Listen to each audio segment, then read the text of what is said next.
120 days to go until Americans go to the poll. Your voice, your vote. And today, President Obama moved a big piece on the political chessboard.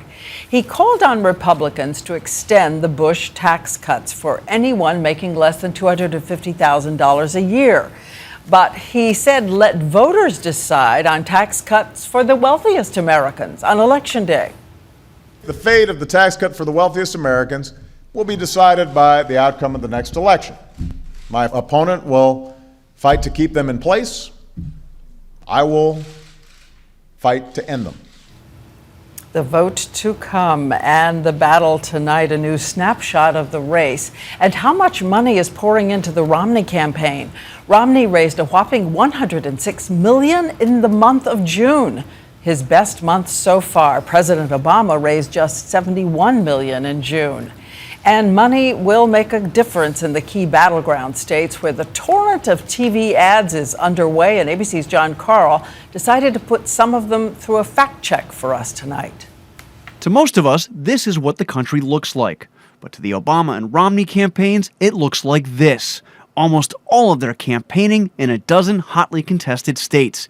And if you follow the money, it really comes down to 5 states, where the two sides and their allies have already spent over $110 million on stuff like this. What a president believes matters. Turn on the TV in one of these states, and you'd think the election was next week. A bombardment of political ads, the vast majority brutally negative. Most of the ads are negative. And at a certain point, people get discouraged and start feeling like nobody in Washington's listening. That's right. Over the past month, Obama's own campaign has run its ads more than 68,000 times, nearly 80% of them attacking Mitt Romney. Negative and loose with the facts. Take this Obama ad. Romney's never stood up to China.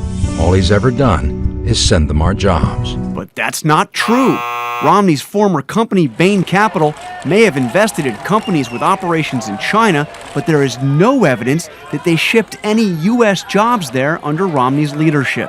And this from the Romney campaign. Mitt Romney has a plan to get America working. Barack Obama, worst job record since the Depression. But that's not true. On Obama's watch, there have been more jobs lost than created, but at this point in George W. Bush's first term, even more jobs were lost. Accurate or not, you'll see more ads like those because the campaigns, both of them, Diane, are convinced they're working.